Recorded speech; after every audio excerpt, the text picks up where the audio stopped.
In this exercise, we're going to be looking at detail views. The detail view is very easy to use. Come up, we hit detail.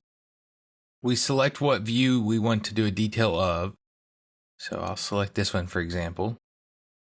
And just like the section view, we get several options. We can name our view, whatever we want to name it. We can set the scale of it.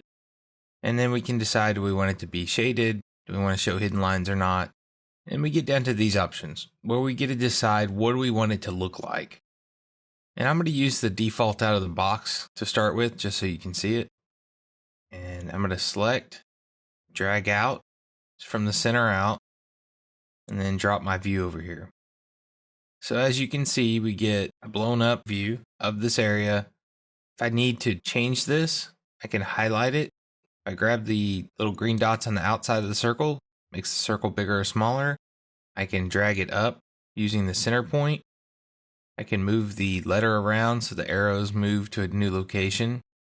And you'll notice that whenever you adjust the size, sometimes the view label doesn't always move with it, so you will have to manually move it around.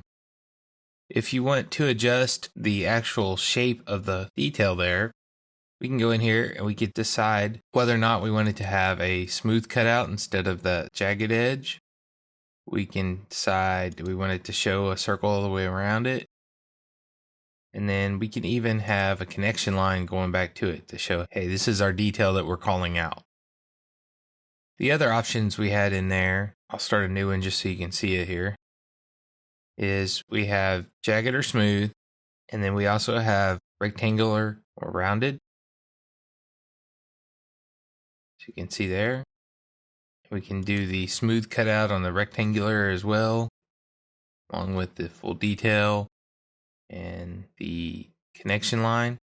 So you can see there you get a really nice, easy to use detail.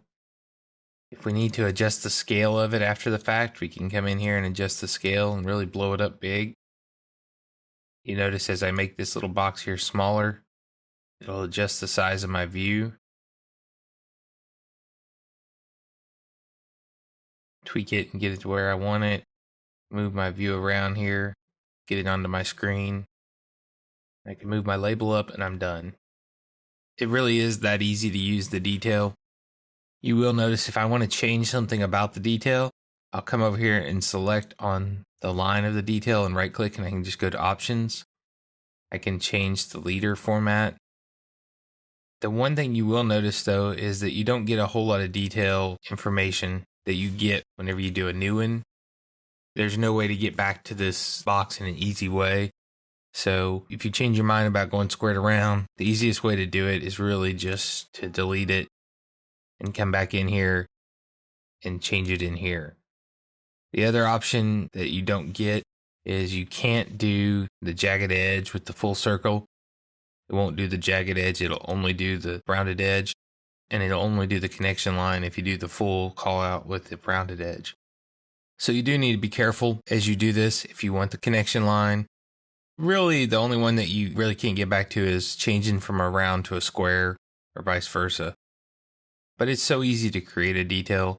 It's not really that big a deal to have to come back in here and delete this and just reattach it to something else, reconnect it. It's pretty easy to do. So that's all there is for the detail. It is that simple. Go through and play with this a little bit. I used this same auxiliary clutch lever drawing that we've been playing with. You can use any drawing you want. Create a couple detail views, play with the boundary, and see what you can do with it.